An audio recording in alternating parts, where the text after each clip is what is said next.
I am unfortunately under embargo to share what I think of the new Avengers movie, but I will be on Film Week on the 26th and able to share my opinions at that time.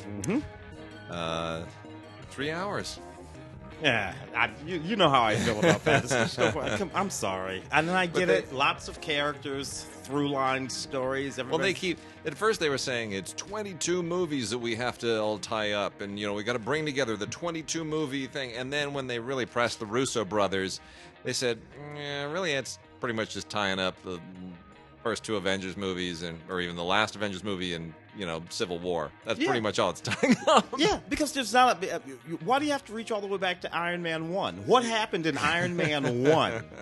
Or in Black Panther, or in Black Panther, for that matter, could possibly be relevant, relatively speaking, particularly in the early on, because that's before they started chasing the stones. I guess in theory, you would need to watch those movies to know who those characters are. Wow.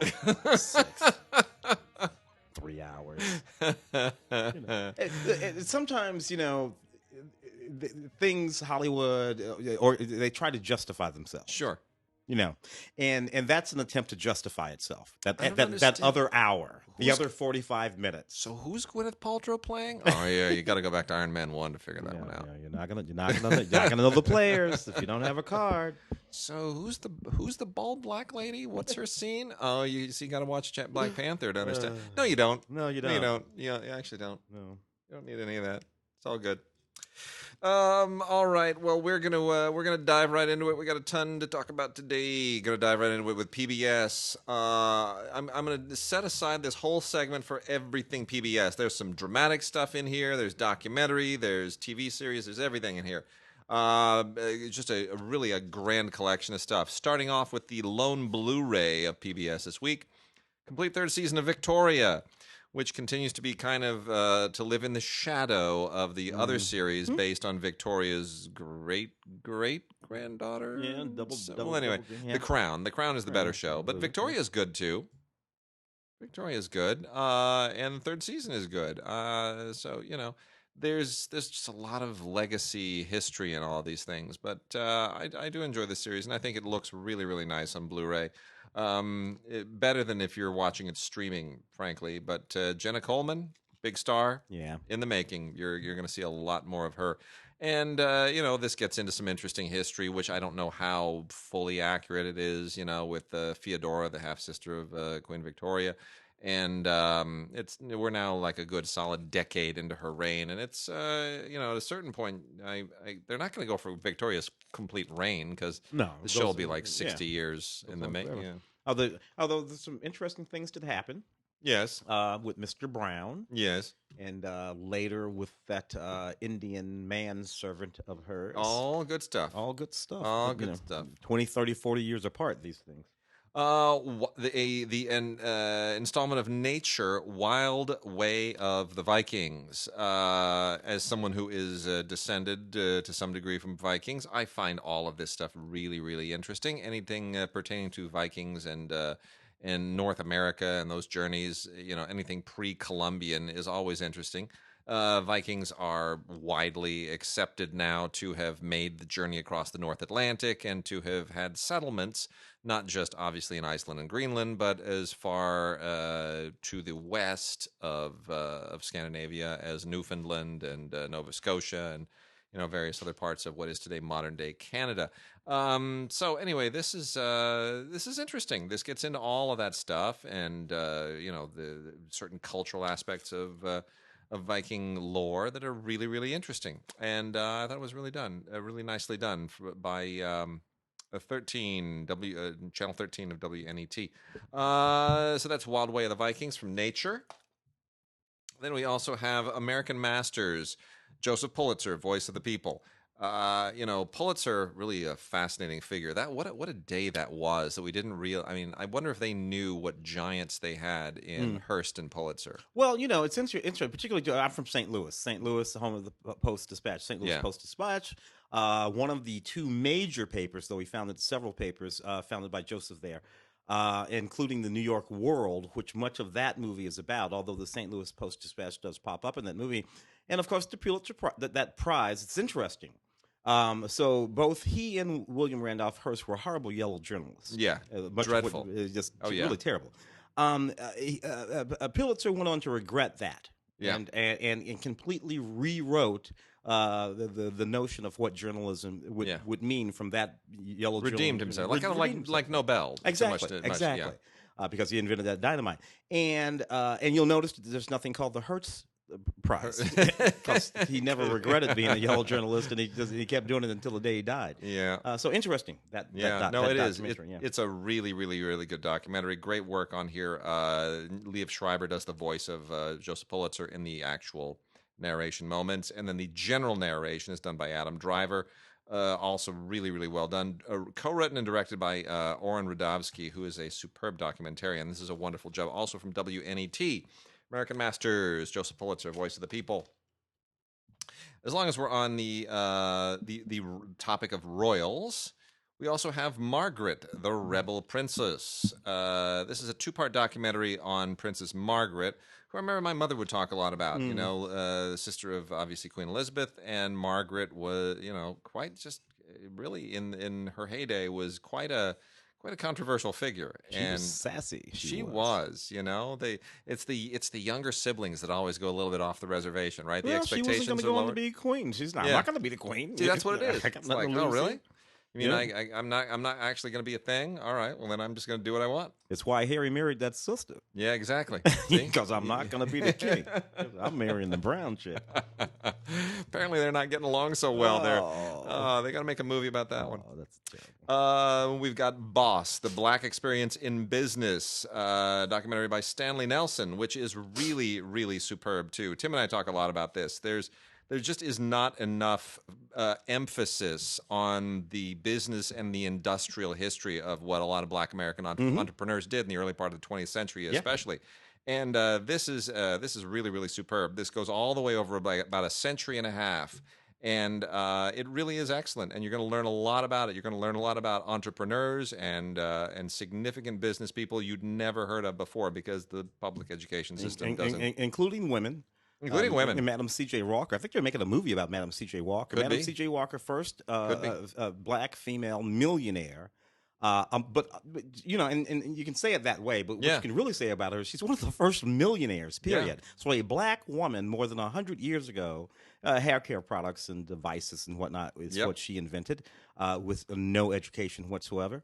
And Madam C.J. Walker. They're making a movie about her now. And I'm a big fan of Lovey Yancey, who created Fatburger here in Los Angeles, and that was a legendary. It still is. It's my favorite fast food place. I will not go anywhere else. I go to Fatburger. An installment of Nova, Flying Supersonic. Really quite interesting. People today it's weird. Like, we have a generation today that doesn't really have connection to landing on the moon, and they don't really have a connection to supersonic passenger travel. Yeah. Those are things that happened and then went away. Yeah. It's kind of weird. And it's really strange. Yeah. Well, that was the thing when you and I were kids. The notion of getting on the Concorde. That Concorde, you couldn't fly it transcontinental. You had to fly it across the Atlantic because of that sonic boom, and everybody was afraid of the sonic boom. I don't even know what we were afraid of. I don't know. I guess it was just irritating. Well, the final flight of the Concorde was 15 years ago. Believe it or not, it feels like longer than that. It does. I know, but this gets into the race to build the Concorde, and how we're actually looking at building a supersonic passenger jet again to make it now more viable and more commercial and more sustainable, which is sort of the same thing that I think they're doing to get men back on the moon. Is, the original moon landing was not really designed to be a repeatable, sustainable event. It was more designed to be, let's beat the Russians. Yeah. And then it's like, oh crap, this is going to be really expensive to do this over and over. And now we're trying to get a pipeline going. And I think it's the same thing here. Very, very interesting. I never saw a Concorde, but I did see video of the Concorde when it landed at Air France. I saw the Concorde. Well, that's right, because you would have, I worked at Air France, and it was interesting. We also have two more from nature here: a Squirrel's Guide to Success and Dogs in the Land of Lions. Squirrel's Guide to Success is really it's very simple. It's narrated by Anna Gasteyer, who I always enjoyed when she was on SNL. And, you're just looking basically at the life of a squirrel, nuts and predators and trees and games and running across roads when you shouldn't be and getting squashed by cars and all the other things that squirrels do better than anybody else. But it also gets into the family of squirrels, which gets into prairie dogs and everything else. It's fine. It's very educational. It's cute. Kids will love it. Dogs in the Land of Lions is essentially a portrait of a family of African wild dogs and how they live and thrive and survive in the rich ecosystem of Africa with so much wildlife and everything else. Very, very interesting. Also narrated by Tom Hargis. And directed with quite aplomb by Robin Keane Young. Very, very good. Very solid. Similar to that, but this is not a nature thing. This is a Nova thing because it gets into more of the science of it, is World's Fastest Animal. And World's Fastest Animal is about the peregrine falcon, which can dive at over 200 miles an hour, which is faster than any other living thing on Earth can move under its own power, unless it's a human being at the very, very end of a failed skydive, at which point you're going faster than 200 miles an hour, but you're also not going to survive. So, but yeah, peregrine falcons are really extraordinary, and what enables them to go to do all of these amazing things. There's a lot of science to this. There's a lot of biology. There's a lot of science. It's really, really very interesting. And it's good stuff. Kids will love this, too. Documenting Hate is a Frontline and ProPublica collaboration that deals with Charlottesville and New American Nazis. It obviously takes Charlottesville as its cue to start examining what's going on. Who were these people involved in the rally, and how does this connect to the history of other such groups in the U.S. like the KKK, and is there, a straight through line, or is there kind of a sideways thing? And it's a little bit sort of all over the place of necessity, because it's only 120 minutes long, and that's a big subject to wrap yourself around. But it does get into the resurgence of this movement right now, where it came from, what their ambitions are, and whether or not it really is just kind of a sort of a happenstance attack, or whether this is something that is a growing problem and that we need to worry about going forward. This is a conversation starter. This is not something that comes to any conclusions or any or delivers any great prescriptions for how to deal with this, but it is a great conversation starter. It creates awareness, and that's all we can really ask for at this point. And I hope it doesn't go any further, but it's pretty chilling stuff. Another couple of novas: Addiction and Volatile Earth. Addiction obviously ties in with the opioid epidemic and things like legal drugs like OxyContin that have become a huge illicit drug at the same time, and what we can do to sort of deal with treatment and what addiction is all about under opioids as opposed to addiction under other things. Just a good rock solid nova. Volatile Earth is a volcano thing. It's not as cool as the Werner Herzog volcano documentary, which goes into all kinds of weird directions. But we had the 3D one. It's just so cool. The Werner Herzog thing. It's so cool. Molten magma. I just love it when he says those things. Molten magma. No, but this is a nice 2-part nova that gives you everything you ever needed to know about volcanoes and in every single corner of the world, and how absolutely horrifying and terrifying they are, and how many people actually still live near volcanoes and are threatened by volcanoes should they ever erupt. Mm-hmm. That's the thing that I always found that really kind of flabbergasted me. We have A Chef's Life, The Final Harvest, which is, it's kind of sad to see this go. The 5 years, this show has really developed quite a following, and it will now be no longer. But it's quite great. This is, it's just been a really, really fun show, and great for people who love food and who love traveling and everything else. So there you go. The Final Harvest is out there. Frankie Drake Mysteries, the complete first season. So I want to talk about this for a second.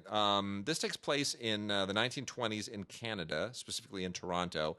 and follows female detectives as they pursue some very unusual cases. And it's a really, really cute show, and it's very clever, and it's unorthodox, and it has a certain bizarre Canadian sensibility to it, a little bit kind of a little wickedly funny, and the places that they go in the 1920s have all kinds of really interesting socio-political ramifications to them. So it's an interesting commentary on place and time and mores and all the rest of that, and it's worth checking out. I hope there are many more seasons of this. They're clearly having a lot of fun. Frankie Drake Mysteries, the first season. Also very interesting is Mrs. Wilson, with Ruth Wilson and Ian Glenn, which is one of the better masterpieces or parts of the Masterpiece series recently aired here in the U.S. Takes place in 1963 and immerses you in a fascinating kind of wartime, Cold War era espionage tale that is a little bit kind of a little bit female James Bond, a little bit Mr. and Mrs. Smith. It's a very, very interesting story, and it's apparently all true. Obviously, I don't know to what extent it's been dramatized, but it's pretty cool. It's all about well, I'll let you check it out. It's all about it's all about a woman's quest to unravel the truth behind something tragic that happens. That doesn't give anything away. All right, Mrs. Wilson. It's very, very cool. Let's see, which of these? Here we go. I'll do this one next. The Dictator's Playbook. My mother grew up under Hitler, so I have a bit of a bone to pick with most dictators, all dictators. But what's interesting about this is that this is not just a condemnation of dictators, but it actually tries to do the thing that I think we don't do often enough, which is why do they happen? What happens in a society that allows people to accept dictatorship? And that's a much tougher subject to wrestle with. And it's not just about cults of personality and evil manifestations of power. There are social conditions that are typically common to societies that allow themselves to disintegrate to this point. And this really gets into the root of it. 6 episodes, an episode apiece devoted to Kim Il Sung, the grandfather of the current dictator of North Korea, Saddam Hussein, Benito Mussolini, Manuel Noriega, who of course was never actually the president of El Salvador. We have to remember that he was the general. He was of Panama. Panama, Panama. Noriega, yeah, he's the general, ruling general of that junta. But he was not technically the president. The president was chosen by him. It was a weird arrangement. Like, he would pick the guy, and he was always saying, "Well, I'm not head of state. That guy's head of state." But everybody knew Noriega ran the country. Yeah, Noriega ran the country, and he ran the drugs through the country too. That's it. He was also an ally of the United States of America until he wasn't. Until he wasn't. Yeah. What's that Clint Eastwood movie? Heartbreak Ridge. That's it. Heartbreak Ridge. Yeah. Francisco Franco of Spain, and then the last one is Idi Amin, who of course was depicted in depicted by Yaphet Kotto in Raid on Entebbe, and who won Forrest Whitaker a very deserved Academy Award. Last King of Scotland. Yeah, Idi Amin. Oh man. And then the last 3 here: Einstein's Quantum Riddle for Nova. Einstein is such a fascinating figure. Tim knows that years ago my mother used to care for a sculptress who lived to be well past 100. I made a little documentary about her, and she was a personal friend of Einstein's and did a bust of him that is now at UCLA. So I've heard many Einstein stories in those personal meetings, and I interviewed her for many hours as well. And it's really, really fascinating. And so it's interesting when you see this and you get into all of the aspects of quantum mechanics, stuff that even Einstein himself couldn't necessarily solve. So this gets into all that stuff. It's not relativity; it's everything else, and how it pertains to present day quantum computing, and it's really very interesting. Quantum mechanics and quantum physics is just a whole weird, mysterious area. That cosmological constant. So bizarre. He did not like the idea of that, but Attenborough and the Sea Dragon. from Nature and BBC Earth is looking at an ancient dinosaur-like freaking weird, creepy thing called an ichthyosaur that I hope they never resurrect. And that is just one utterly bizarre, extinct thing. And they do this whole reconstruction that is just really creepy. And I'm glad David Attenborough's doing what he is, but man, is that creepy. And then lastly, American Experience, Sealab. People don't even realize now, Sealab was a thing when I was a kid. Back in the late 1960s, they created this thing called Sealab, which was basically a big, giant, not very mobile submarine that they just dropped down into the water. Mm-hmm. And scientists would go down for months at a time and just learn stuff. It was like Skylab, except in the ocean. Mm-hmm. And it was really amazing. And it discovered all kinds of incredible things and discovered new life forms and new species and gave us all kinds of knowledge about the oceans that we never had before. And then we just forgot about the damn thing. So, in some ways, with respect to that stuff, so like all of man's space travel, obviously. Yep. Things like Sealab and Skylab, all of which were things that, as you said, happened when you and I were teenagers. Skylab was 77. I think Skylab came down in 78, maybe. I remember there was a whole thing about where will it land. All of these things that we tackled as humanity, but very often as the United States of America, that we do not do anymore, and seem to somehow be losing the impetus to do. Yeah. And in some cases, the knowledge of how to do. True. But scarier than all of that, a belief on the part of some people, particularly younger people, that we did any of these things at all. These things are like myth to them. And that's I'm dealing with some kids who do not believe that we walked on the moon. See, that's so disappointing. That's so disappointing and depressing. It's really it's crazy, kind of crazy. All right. New movies. A couple of them anyway. On Blu-ray and DVD, Tito and the Birds, perfectly lovely, absolutely stunning animation. From a year or so ago. Did this get nominated? No. Did it not get nominated? No, it's a little too freakish in terms of the character design. I think it freaked people out. Freaked me out a little bit. The storyline was a little complicated too. Yeah. So it's a 10-year-old boy who lives with his mother, and there's this epidemic of disease that starts to spread over the world, and he figures out that it has to do with the people. What happens to people when they become afraid, when they get scared. When they get scared, they open themselves up to be able. His father, who's gone missing, has something to do with this disease. He has to go out and try to find his father so he can figure out what he can do to sort of rid the world of this disease, which really means ridding the world of fear. Because that's when the disease overcomes you when you're afraid. So, that's kind of heavy psychological stuff there. Yeah, but it is a lovely film, Tito and the Birds. Special features include an interview with the director and writer and producers of the film, as well as the theatrical trailer. This very, very, very creepy and disturbing movie called The Witch. Oh man, this is on 4K now. Why would they do that to me? Yeah, because it's a very difficult movie to watch. Although it's pretty gory. It's set in 1630s England. This really does capture the just horrific moment of when people thought witches were real. It really puts you into the mindset of thinking maybe that crap was once real. Mm-hmm. It really does. It's creepy. It's sort of the reverse of the thing that we were just talking about a second ago with respect to technology. There was this moment when people believed these things and thus did all kinds of horrible things to each other in fear of witches and the devil. This family living on the edge of nowhere, wives, kids, the crops start to go bad, the animals start to die.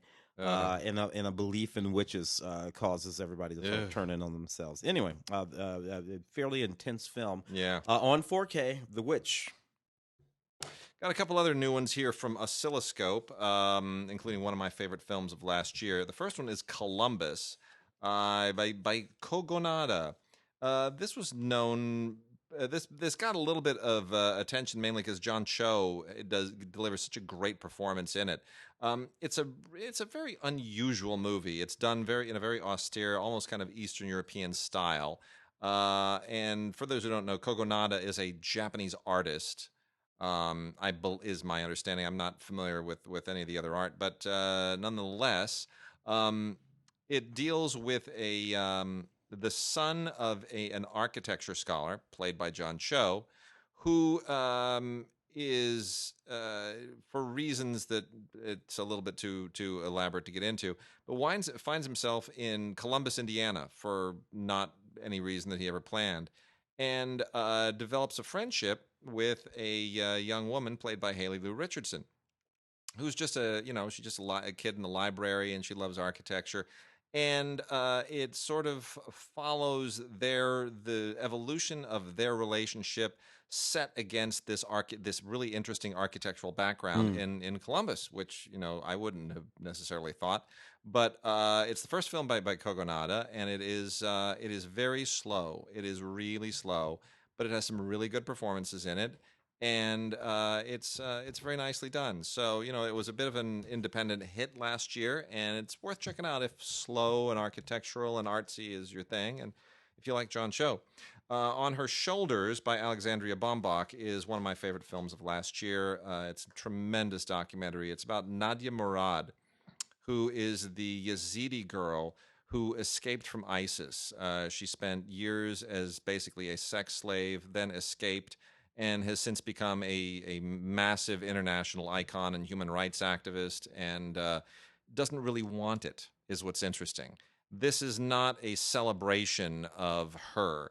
This is a fly-on-the-wall look at what it means to become an unwilling celebrity, where all she ever really wanted to do was to have a salon and help women in her country look beautiful. And next thing you know, one of the greatest human tragedies of all time has happened, and it destroyed her life. And yes, she's in a different place now, but it's not a life she would have chosen, to be famous or anything of that sort, to be an activist. There are moments in this movie that will reduce you to a puddle, to an absolute puddle, and it is just so brutal and so tough to watch. But it's about more than just her, more than about the issue of ISIS and the Middle East. It's about celebrity too, and when you get thrust into it, and how our media world treats people. It is just really a superb film. It is absolutely top notch.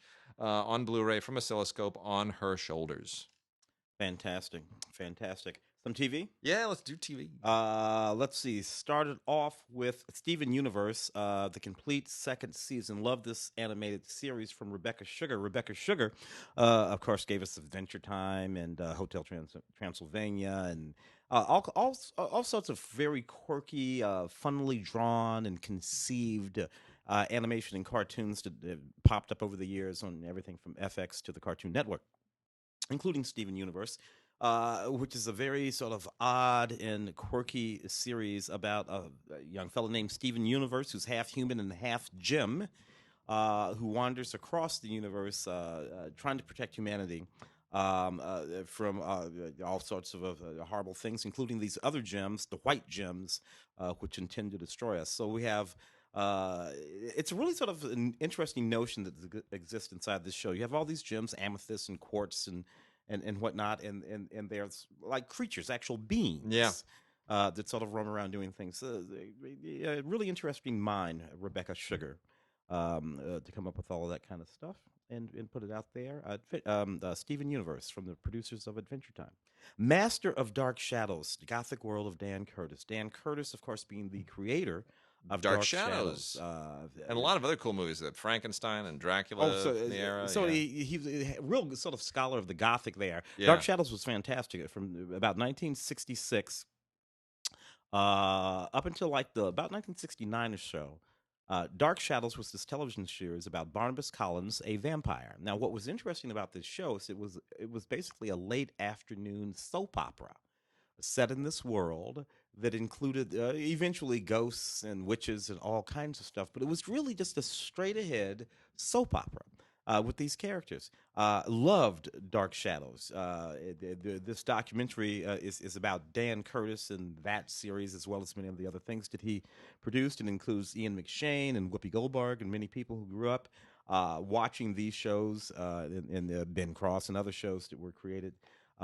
And some of the wonderful, wonderful actors that came through Dark Shadows, including David Shelby and Jonathan Freed and Carl. It's just so many wonderful actors actually came through Dark Shadows, that wacky series from the late 60s and early 70s. It's really, really great.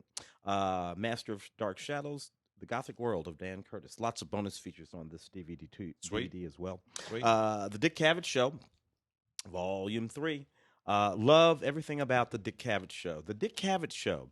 Between 1968 and 1996, the Dick Cavett Show aired, a show called The Dick Cavett Show starring Dick Cavett, aired in various different formats and on various different networks, including ABC, CBS, PBS, the USA Network, CNC, NBC.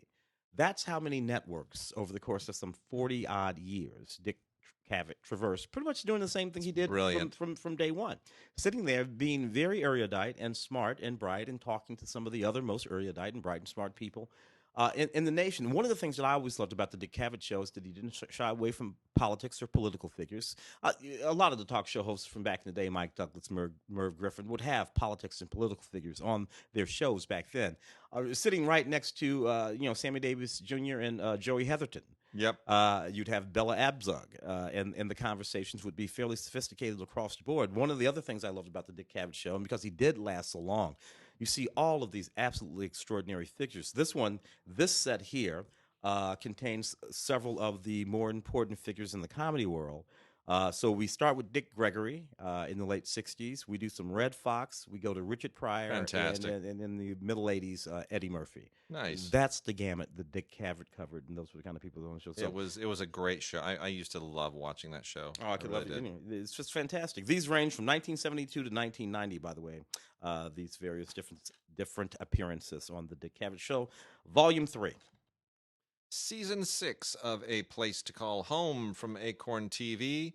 This is this. I can't believe this has been on for 6 years already. That's just absolutely kind of mind blowing. This takes place in 1959 in Australia, and it's really just a straight up kind of like somewhere between Downton Abbey and Dynasty.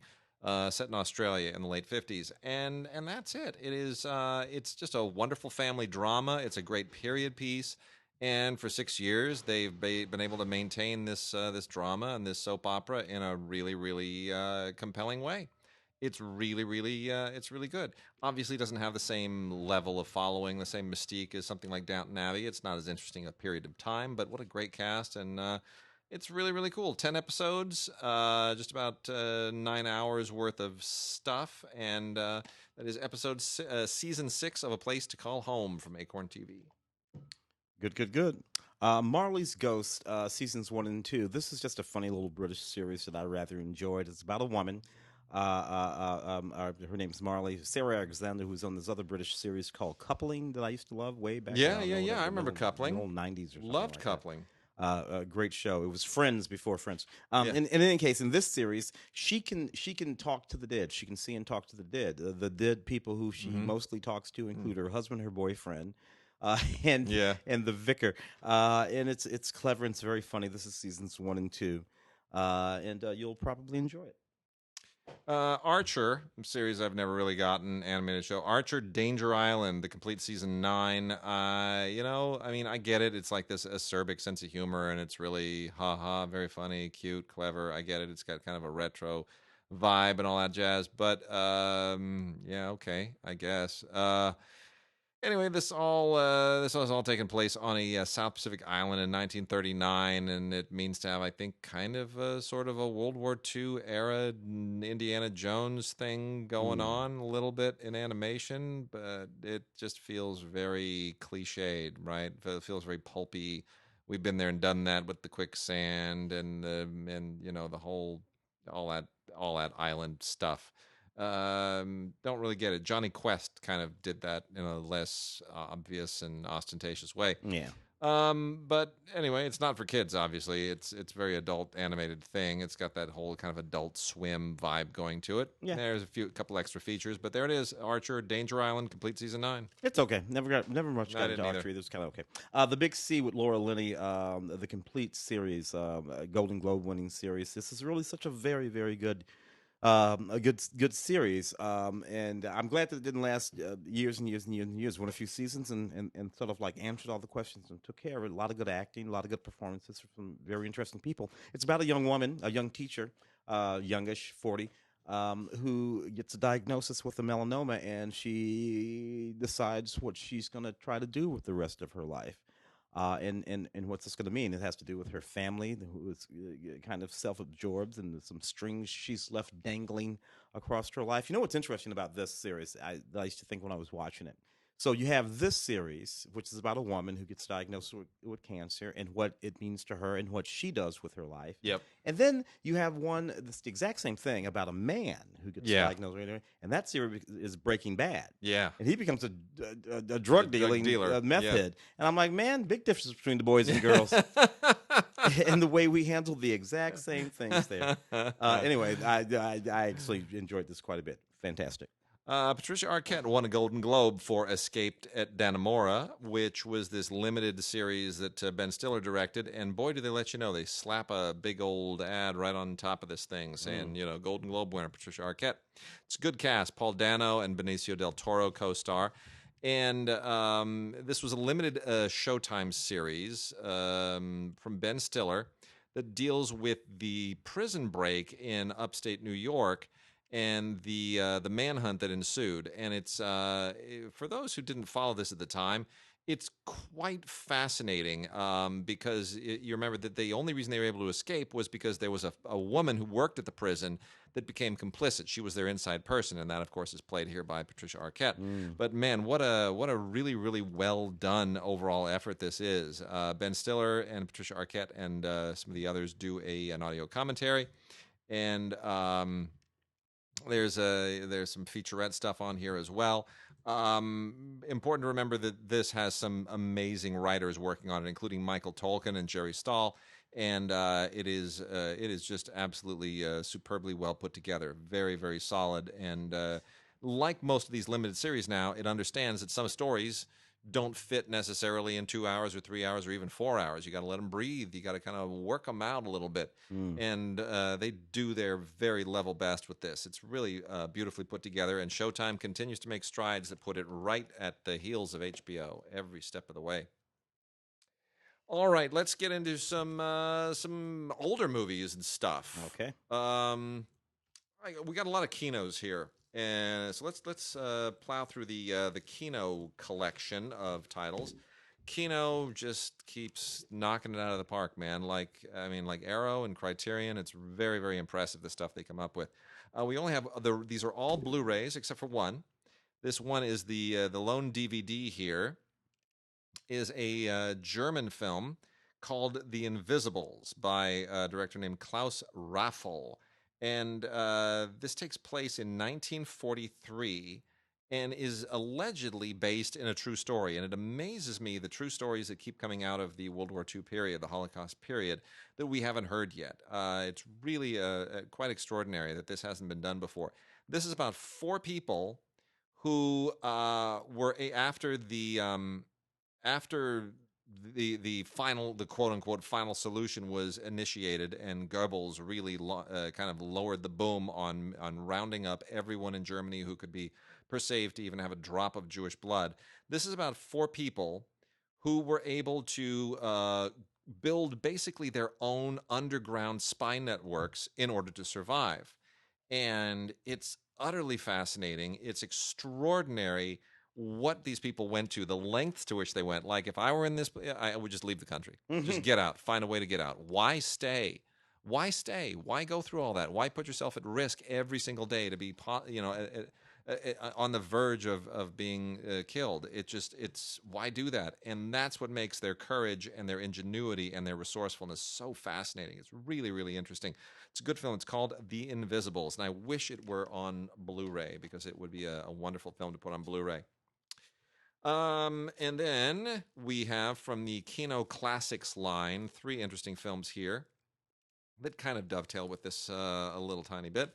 The Informer, which is a brand new restoration by the British Film Institute National Archive that features a brand new score as well. This is a film from 1929 and kind of a lost British film in many respects. You know, people don't really start paying attention to a lot of British movies until around about the late 1930s, early 1940s, that Pygmalion, David Lean period. And there's a lot that went on before that. And this is really quite an extraordinary movie. This is a silent film 1929, they weren't yet doing sound films in the UK, and although it does have a sound version of it at 84 minutes long, it's a little bit shorter, but it is effectively a silent film and quite a stylish and riveting one. And if you set this against some of the other British films from the period that still have a profile, almost all of which are Hitchcock's spy films, and at least his one silent with The Lodger, you get a sense of what really is kind of going on in British film at the time. It's really quite fascinating. And this is based on a novel that John Ford adapted into a sound film in 1935 as well. So it's basically about a bunch of Irish revolutionaries in 1922 and what happens when they get themselves into a real sticky situation. Very stylish, very interesting film. Underground is the Anthony Asquith movie from 1928 that kind of falls into a very similar period and gives you added depth to the silent period of the silent era of British filmmaking. This is also, a really interesting kind of Kafka-esque high style thing. You realize that the high style filmmaking wasn't just going on in Germany. And then lastly, another Anthony Asquith movie, Shooting Stars, which is a surprisingly funny movie. I didn't realize that they could laugh in England in the 1920s, and apparently they could. 1928, and this is a absolutely wonderful, clever, cool movie that's kind of self-reflexive. It looks at they were already seeing some of the interesting intricacies that went on in filmmaking at the time, so they made a movie about making movies, and it's really it's quite fun. It's really a lot of fun, and it has historical value as well in terms of showing us what's going on behind the scenes. So it's definitely worth checking out. And then we have a collection of regular Studio Classics titles from Kino that are a little bit all over the map, but some obviously are better than others. James Stewart and Julia Adams in Bend of the River, directed by Anthony Mann, kind of a standard issue Western. Anthony Mann made a ton of these, and Jimmy Stewart starred in a ton of them. Nothing terribly distinguishes this above the others. It's kind of the same as most of the others, except that it has a nice turn by Rock Hudson in it, where he doesn't have to hold the screen, where he just lets Jimmy Stewart do all the other stuff. And that has an audio commentary by Toby Roan of the Roan Group, which is fun. We also have Scream and Scream Again, which is one of Vincent Price's Hammer roles from 1970, along with the other two Hammer standbys, Christopher Lee and Peter Cushing.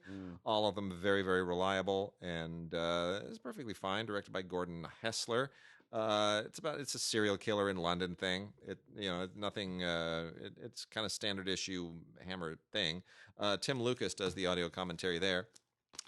House of the Seven Gables with George Sanders and Vincent Price is perfectly fine. This is obviously based on the Nathaniel Hawthorne work and adapted here by Lester Cole and Harold Green, and it is fine. It's a little bit stiff, made in 1940. A little bit kind of studio bound, but otherwise is somewhat faithful to the source material. The Strange Door with Charles Laughton and Boris Karloff. This is fun because of Charles Laughton and Boris Karloff, because they're both such terrific actors, and they really, really nail this. This is based on Robert Louis Stevenson's The Sire de Malatoit's Door, and that's a work that I had never heard of. I'm not familiar with it. I think most people probably aren't that familiar with it. Made in 1951 and directed by a guy who would go on to direct many Star Trek episodes, the great Joseph Pevney. But really, you're watching this not for any great kind of Gothic or 19th century Victorian thrill. You're watching this just to see two great actors really, really ham it up, and it's a lot of fun. The Land Unknown. It's a little bit cheesy, but enjoyably cheesy. Made in 1957. This is kind of one of those H.G. Wells, hidden world, forgotten world, whatever that was. This is another one of those. You find a part of the earth that still has dinosaurs, and you have a few bad special effects, and people in 1957 thought that they were watching something really, really cool. Not really. It's a little silly, but it's a flash from the past and directed by a guy who had done a lot of those things, Virgil Vogel, who did The Mole People. So it's kind of cheesy, but in a nostalgic, fun way. Charles Bronson in Cold Sweat, along with his wife, Jill Ireland, and of all people, Liv Ullmann and James Mason. Totally bizarre. Directed by Terrence Young, a real solid action director of the period. And this is pretty much a standard issue Charles Bronson movie of the era, made in 1970. He's in the south of France, and his past catches up with him, and some bad people come. And next thing you know, he has to, he's got to somehow become. He's got to make a decision. He's got to go. He's got to be a bad guy or a good guy, and he chooses to be Charles Bronson guy. And then lastly, here's the real discovery this week. Becky Sharp. Miriam Hopkins in Becky Sharp, along with Cedric Hardwicke and some other fine actors of the day, made in 1935 by director Ruben Mamoulian, who was once given an award by the LA Film Critics and wrote a wonderful essay that has just been resurrected by one of our members, which we will post on the lafka.net website shortly, where he praises why film critics are awesome, and we, of course, want to get that up there. But what's significant about Becky Sharp, directed by Ruben Mamoulian in 1935, is this is the first 3-strip Technicolor movie ever made. First full Technicolor movie. There were 2-strip Technicolor movies made in the 20s, but this is the first time people got a real glimpse of a serious Technicolor movie. And it obviously paved the way for Snow White and the Adventures of Robin Hood and Gone with the Wind. And then, it was a steady path right into the 60s until black and white was extinct. But basically, this is based on Vanity Fair and does a pretty wonderful job of working with all of the aspects of Thackeray's opulent drama at a time when the movies weren't quite up to doing it. By the time we get to Barry Lyndon and Kubrick, then you can pretty much, do anything you want to put William Makepeace Thackeray on the screen. But at the time, this was quite an ambitious movie. There just weren't the tools in terms of photography and sound to really go all the way. So what it does is really, really pushing the envelope. And it's a big melodrama set against the Napoleonic Wars. And if you saw the Reese Witherspoon version of it from a few years ago, directed by Mira Nair, you know the story. It's basically the same story. But nonetheless, this is really a significant thing. It's a decent transfer. Probably could be better, but nonetheless, you're gonna see it better than they even saw it at the time. So that's Becky Sharp from 1935, the first 3-strip Technicolor movie ever, starring Miriam Hopkins. And it is on Kino Blu-ray. When we knock off a few of these over here, this is some interesting stuff. All of a type actually. From Mill Creek, these two, Minutes to Midnight, the Cold War Chronicle. I love this. This is I think there's about 16 films on this, mostly short films that sort of are a sort of collection of Cold War documentaries and informational videos. Nice. Of the sort guys just about our age would have probably been watching 10 or 15 years after. Most of these were made in the late 50s, early 50s, late 50s. And real Cold War stuff. Real Cold War stuff. A Day Called X, 1957, black and white, 27 minutes long. And CBS produced this. And it just dramatized the story of an atomic attack on Portland, Oregon. Isn't that just lovely? Yeah. Isn't that just CBS? Thank you for that. Why Portland? I don't know. Probably you. Who the hell knows why? About Fallout. This one's 1963. 24 minutes. Civil defense informational short discusses Fallout. The harm that it can cause, like, burning, anyway, whatever. So fascinating films, 15 of them, all in the context of the Cold War and these short films. I was actually still making films like this when I went into the Air Force in 1979, which, of course, was before the wall came down. And one of the things that we did in informational services was still make films like that. Cold War thrillers. These are narrative films. So this is 6 spy-filled sagas, as they say. Set during the period, and it within the theme from 1960 on up. So we've got a Man on the String, 1960, very good. A little Cold War thriller there. The Ditley Affair, 1966. Otley, which is a neat movie that starred Tom Courtenay, 1968. Nice. The Dandy and Aspic, neat spy movie there. Wonderful thing about that, the score was done by Quincy Jones. Hammerhead, 1968, and The Executioner, 1970. So a whole little range of neat little Cold War-based thrillers there. And then this one, Enigma. Interesting thing about this film, which is also a Cold War era film, 1980 is when this film is set. Interesting thing about this film is directed by Jeannot Schwartz. Jeannot, who is still working, 80 years old, born in 1939. Serious? 80 years old. He began his career with Ironside, 1968. Supergirl and Superman 2? Supergirl, The Virginian, work your way up through Longstreet. Remember Longstreet? I had no idea he was still working. Dr. Welby, on up through all of that. Of course, then as you Black Sheep Squadron and all that. Supergirl.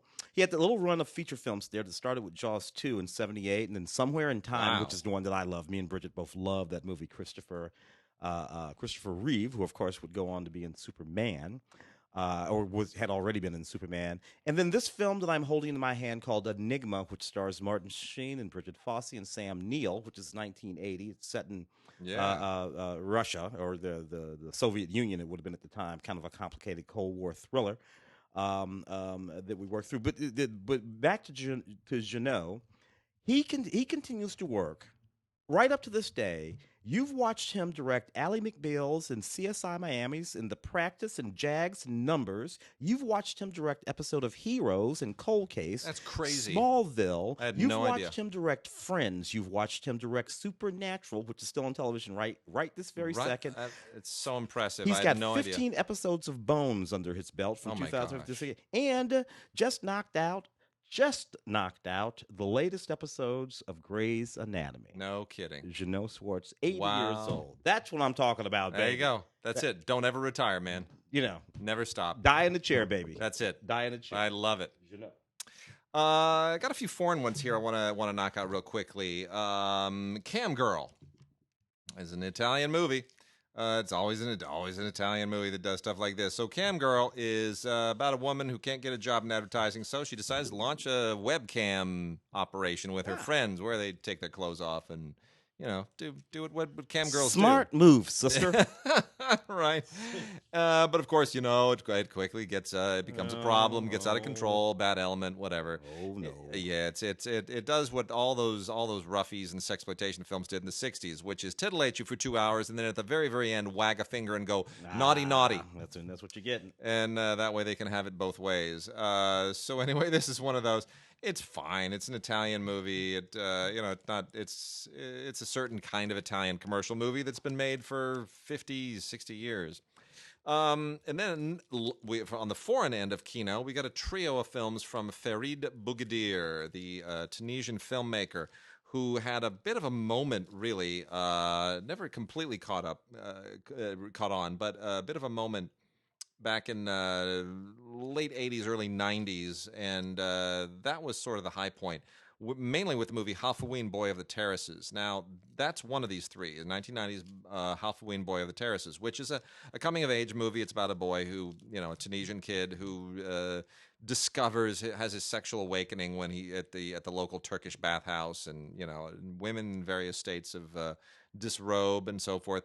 It says a lot about sexuality in the Arab world, especially in North Africa, and culture and coming of age and all the rest of that stuff. Really was a very seminal film at the time because there was just nothing coming out of North Africa in terms of filmmaking except for Orson Welles movies that, that Tunisia would throw money into. And then some people, not as many, saw A Summer in La Coulette, which was made in 1996.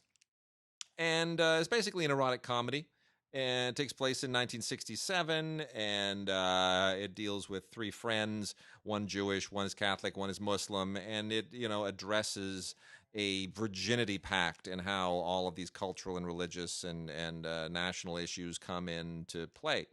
And very, very autobiographical and very funny, and has a wonderful, wonderful performance by Claudia Cardinale. And that is sort of where Boogedy and his career lay in the West until recently.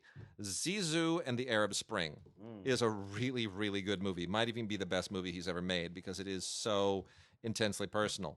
This was made just a few years ago, in 2015, right after the Arab Spring, which some may remember began in Tunisia. Mm-hmm.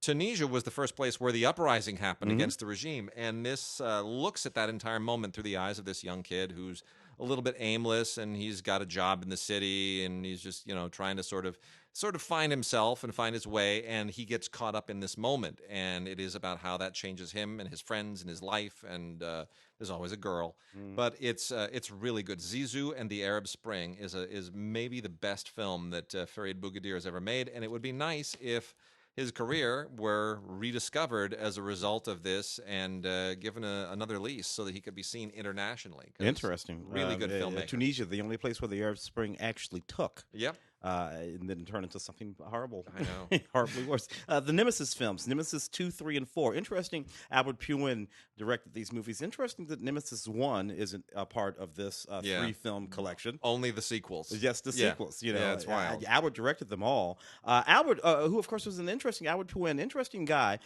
First film was Sword and Sorcerer back in 1982. The only Hawaiian filmmaker in American Hollywood history. The only one I can, exactly. Yeah. But interesting, mostly in the science fiction. But I mean, he gave us Alien from L.A. and America. Cyborg and Captain America. That Captain America, original Captain America way back America. in the day. This and Knights and a whole bunch of kickboxer films. Yeah. And he's Sorceress. He's still got some stuff going on out there to this very day. So Albert Puin still hanging. Good in there. on you, Albert. Good on you, Albert. Knock it out, baby. Nicolas Cage in Vengeance, a love story. Nicolas had a little run of movies here the last 2 or 3 years. Oh my god! His voice in Into the Spider. He has a voice in Into the Spider-Verse, notwithstanding. But he had a little run of movies here in the last couple of years that have just been off the chain, bananas, just crazy. Mandy was one of them. Yeah. This is another one. This is basically just a Death Wish sort of old school Charlie Bronson kind of thing. Cop. Has a wife, and a daughter. Wife is brutally murdered in front of his daughter. The daughter actually identifies the attackers, but some slick lawyer, I think played by Don Johnson, if I'm not mistaken, gets them off, and Nick decides he's just going to kill everybody. he just decides, you know what? That's okay, I got it. That's what he does. I got it. I'm just going to kill everybody in the movie. How about That's that? How what he about that? does. Nick Cage. I love the name of the movie, Vengeance, a love story. You want to knock that one off? Yeah, let me get this out. 1973's Beyond Atlantis. This is a VCI release. VCI now releasing stuff through MVD. And this is region free. You can watch this anywhere in the world if you want to grab this. It's a Blu-ray of the classic cult film Beyond Atlantis. Once again, made in the wonderful vintage year of 1973.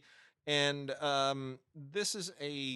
this is about a bunch of people who are just looking for pearls, and somewhere out in the Pacific, and at least I think it's the Pacific. I think it's like near Philippines or whatever it is. Anyway, and they happen upon an island where people are a little bit weird, a little bit freaky, and that, of course, leads to a discovery that they are descendants of the people who populated Atlantis, and everything gets weird and freaky and a little bit sexy, and it's just one of those exploitation movies from the 60s and 70s that just has a style and all its own. But the whole reason to see this is just because the bug-eyed attachments that they put on the eyes, these prosthetics, are just absolutely hilarious. They restored this from the original negative with a 2K transfer, and it's perfectly fine looking. It's not going to win any beauty awards because the movie was never that well shot to begin with, but it is a bit of a cult classic, and comes with a bunch of extras, including a commentary by Howard S. Berger, who wrote and directed it, a Pinoy film historian, which is a little bit hilarious, and then video interviews, and including Patrick Wayne, son of John Wayne, who shows up in this for some reason. Yeah, every now and again, Patrick Wayne shows up. Noir Archive, 9-film collection, 9 films. And what I would call a sort of B-noir run of movies. None of these are particularly namey. Volume 1, this is Volume 1, 1944 to 1954, so it's more or less starting to feel like at the beginning of noir. And you've got Address Unknown in this collection. Address Unknown, The Guilt of Janet Ames, Escape in the Fog, Assignment Paris, which is actually a pretty good movie, 7-Eleven Ocean Drive, not bad. Johnny Allegro was not a bad movie. Not at all. Johnny Allegro was a good movie. The Black Book, and the Miami Story. So George Raft and Johnny Allegro would probably be the one that I. Oh, but actually, you know what? Rosalind Russell and Melvin Douglas in The Guilt of Janet Ames is actually a pretty good movie too. Like a bunch of nine noir film collection. From who is this from? Is this Mill Creek? Yeah, from Mill Creek. Mill Creek. So we got one from Arrow this week. Scared Stiff. Scared Stiff. I remember that. Yeah, I do too. This is from the mid 80s, I think it was. Mid 80s, about mid 80s. And this was directed by Richard Friedman, who did a lot of these things at the time, things like Doom Asylum and a bunch of other kind of cheesy movies of the era. And it's an ancient curse movie. It's just about this, it never when you walk into a house, it's been cursed, and there you go, and it's gonna wreak havoc on you, and there you go. Don't go in the attic. And there's nothing particularly unique about it other than the fact that it, for some reason, has kind of a cult following. And I've tried to figure out why. And it's not because it's particularly good or anybody interesting is in it or the plot is any interesting. It's just all pretty boilerplate. But people do love it. I don't know why, but they do. So there it is. A lot of extras on here. Brand new documentary on this thing. Featurettes and stuff on the effects. And there you go. New interview even with the composer. So, I mean, they went to town. People must love this thing. I don't know what the deal is. Showdown. Billy Blanks. Remember Billy Blanks? You bet. Billy Blanks running around back in the day. You saw he's the guy that Jean-Claude Van Damme would beat up in a lot of movies. But a brother with a great body, and every now and again, Billy would manage to get himself cast as the lead in a sort of like a B, it's sort of like a BC sort of, one of these sort of karate martial arts things. Then he got smart and he did that workout Tae Bo, baby. Tae Bo. I got that VHS in there right now. Yeah. I never did get those Tae Bo abs, so never could quite pull it off. Anyway, this is the Billy Blanks movie with Ken Scott and Christian Taylor and Ken McLeod, and it ends up in a bunch of mediocre martial arts, but it's not the worst stuff in the world. I had a lot of fun watching these movies back in the day. All right, I got a few anime things here, and then we're going to see if we can maybe knock out a few docs. We got Kid Vid we'll probably have to save till next week, but a few little anime titles here that are worth making a mention of. From Shout Factory, who's picking up a lot of really, really interesting anime, is the fairly recent A Silent Voice, the movie, in a Blu-ray and DVD combo, based on a famous manga. And this is actually, again, we talk about this all the time. These things have the schoolyard politics, teenage politics. That's where a lot of this goes. But this one is actually one of the better ones. It's about a deaf girl and her struggles in adapting to a new school, and how she and this other student kind of discover hope through each other. It's a coming-of-age thing. I'd like to make an analogy to Comrades, Almost a Love Story, the live-action Hong Kong film that by Peter Chan that starred some extraordinary talents, but Maggie Chung most notably, who won an award at the won Best Actress at the Golden Horse Awards at the time. This has that kind of a vibe to it, except in anime, and it's really beautiful animation from Kyoto Animation, and really worth checking out. A Silent Voice, the movie, good pickup for Shout Factory. Then also is My Hero Academia 2 Heroes from Funimation, which skews younger. This is a Blu-ray DVD combo set with its own Funimation digital copy, which is proprietary, and I wish it weren't but that it weren't. I wish it were something else. But this continues to be a very, very popular franchise. It's a superhero thing, and it's vibrantly and lively animated. But I think it loses a little something in the translation. But nonetheless, My Hero Academia 2 Heroes will play well with the tween crowd. And then also from Funimation is Season 1 of Black Clover, episodes 1 through 51, which comes with a great big nice boxed set, anticipating Part 2, 3, 4, and 5, plus a soon-to-be-released 100-page art book. That's interesting because they are sort of luring you with this packaging and saying, if you buy that big old box, you're not going to be able to keep it empty. You're going to have to buy everything else. So you're really buying Season 1, but you're sort of committing to everything else. So that's how they get you with Black Clover. But nonetheless, Black Clover is kind of worth it. 'Cause Yeah. it's a really, really cool show. It takes place. It's a magical fantasy saga, and a little bit in that Lord of the Ringsy style that so many of them are. But it really is beautifully animated, great color, great character design.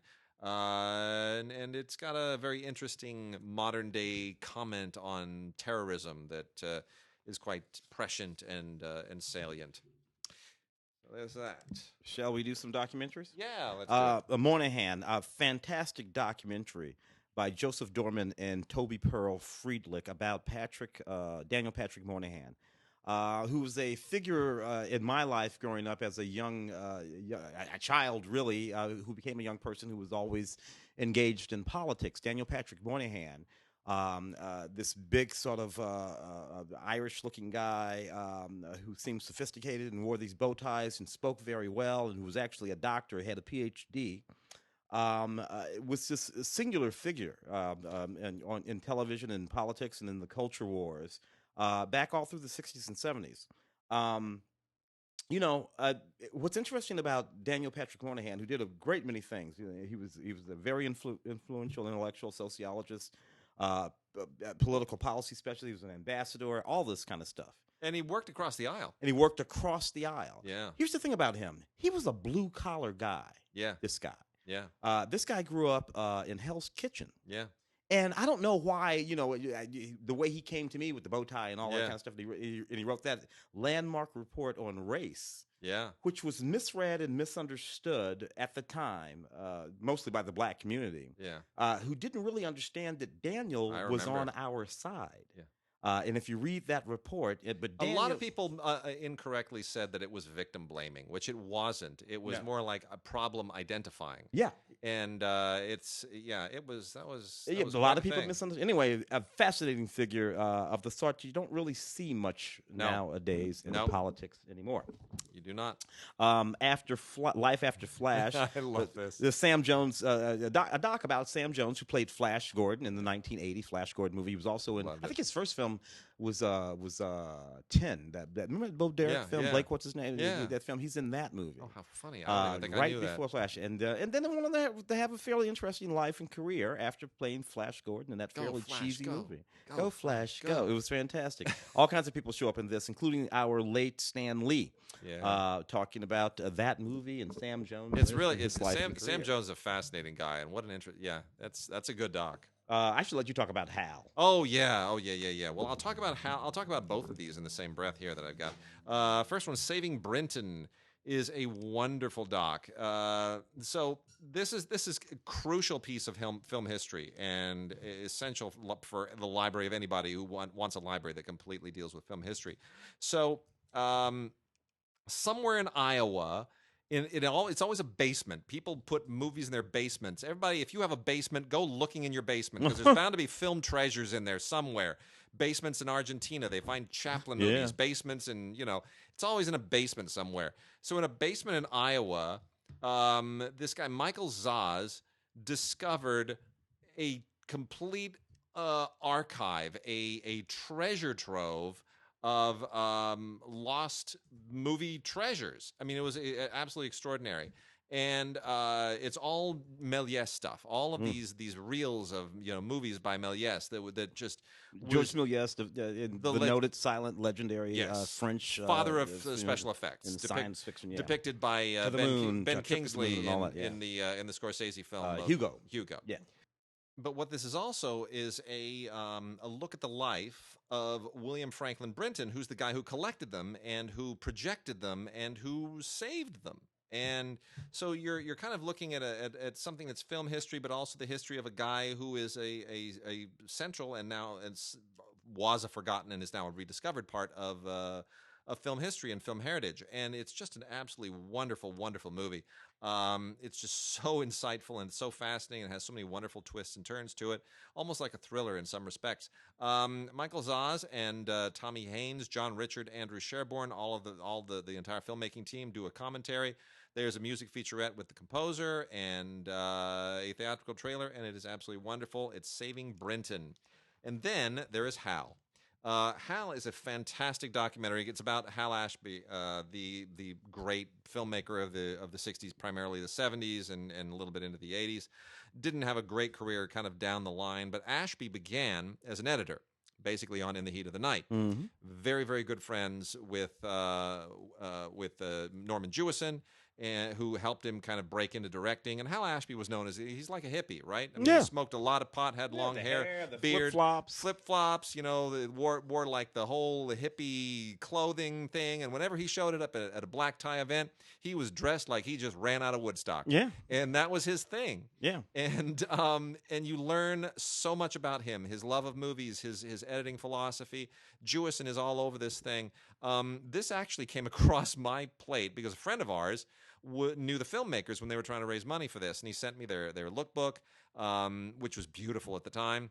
Yeah, and I try to facilitate some interviews for them, and then next thing you know, everything goes in hibernation. They come out and they have this fantastic movie, and there's a lot of stuff of Ashby's that is not dealt with, and a lot of people they don't talk to. But at the same time, you can't get everybody. Like you would expect. There are a number of big stars. I won't say, but there are a number of big stars that don't show up here that it would have been nice to have. Nonetheless, it's very complete, and it really does give you a complete portrait of why he was such an amazing filmmaker. And it's just a beautiful, beautiful tribute. Hal from Oscilloscope on Blu-ray. This couple of fabulous docs right over here. The Gospel According to Andre Leon Talley, one of the preeminent culture, fashion. Really, really good. It's just a really, really great documentary. So this was a black man, excuse me, raised in the Jim Crow South. Yeah. By his grandmother. A demonstrably gay black man raised in the Jim Crow South by his grandmother, who faced down all that you can imagine. Yeah. Not only to rise to the highest levels of the fashion community, but to become one of the preeminent. Yeah. Just a preeminent, and he's just a fascinating human being. He's also all over the September issue, which is all about the September issue of Vogue. Of Vogue, yeah. Anna Wintour and all that, who's in this doc. Which my wife worked on, and that was when I first became aware of Andre, because I saw a lot of different cuts of the September issue when they were putting it together, and I was like, who's that guy? There he is again. He's funny. He's really cool. He's got a great way with words. He's just a big, flamboyant, larger than life character. Larger than life, yeah. And his weight is his one struggle. Now he's become quite large. He's always struggling with his weight. But he has an encyclopedic knowledge of and an instinctive appreciation for fashion that you can't learn. No, you just can't. It's a passion from a for historical sort of context. Yeah. And there's really great footage in this of him as a young man going back to the 60s and 70s and 80s. It's just really, really wonderful. It's a great doc. It's really wonderful. Oh, and there's a point in there where he cries. Yeah. Where he cries because someone was cruel to him, and I won't get into it. He deals with the cruelty over his size, cruelty from a racial standpoint, and it's cruelty from people who are in the fashion business and who purport to be very broad-minded and liberal, people who should be his friends, and it shows you how cutthroat that business is. These aren't he suffers more from people in the from liberal people in the fashion business than he ever suffered from anybody racists from in the Jim Crow South. Which is true. It's so cutthroat, but he's so sensitive. I love that man. Beautiful, beautiful film. You got a couple over there? Let's get to Life in the Doghouse. 2 Men, 1 Mission, 10,000 Lives, special edition. I don't know what the non-special edition was about.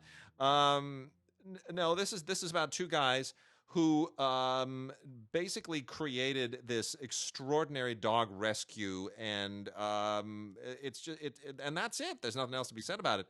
But it's about 2 guys who made a dog rescue, and rescuing dogs their passion, and it was Danny and Ron's rescue. And over the course of 10 years, they saved the lives of 10,000 dogs, and it is an unbelievable story. It's really, really, it's very, very touching. Even if you don't like dogs, and who doesn't like dogs, it's beautiful. You'll just weep at every single one of these puppies in this thing. Just a lovely, lovely thing. At the drive-in, a really wonderful documentary about a specific drive-in, the Mahoning Drive-In. Which was just the big last single-screen sort of drive-in in the country. At one point in Pennsylvania, in Layton, Pennsylvania, and it was looking at closing, and it would have been the last one. And it's all about how the people in this community come together to try to figure out a way to save this drive-in. The one big problem is that everything, as you know, has gone digital, and so now all the projectors are digital projectors.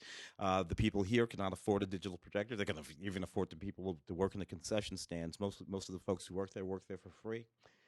So they decided that one way they might be able to save the drive-in is by running nothing but 35 millimeter print movies on their old 1945-49 projectors. Nice. If they can keep the bulbs from burning out, which was a really good idea, and it's been working so far.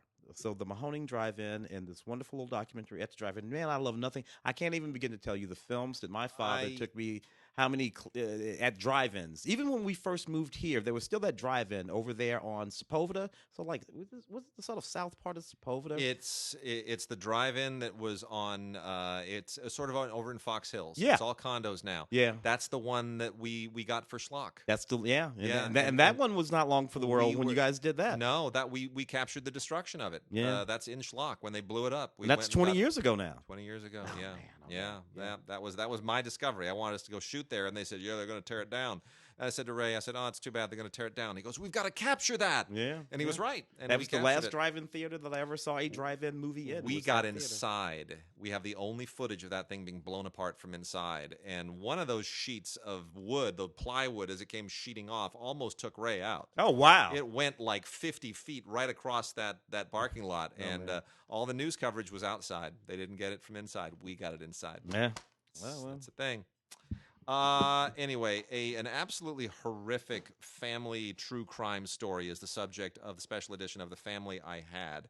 I will not go into the details of what happens in this family. It's so brutal and horrific. I can't even get into it. I can't really recommend this unless you have a real steel constitution, because what happened to this family is deeply disturbing, and you'll have nightmares for weeks.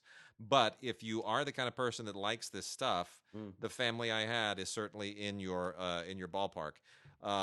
Just know what you're getting into. It's a story, I guess, that needs to be told, but I don't know that it needed to be told quite like that. And then lastly, I'm just going to make a quick mention. This is not anime, but this is certainly from an anime company. This is from Switchblade Pictures. You can learn more about it at switchbladepictures.net. This is Corpse Prison Part 2. Presumably, I think this is based on a manga, but in any case, if you saw the previous Corpse Prison, you know what this is. This is there's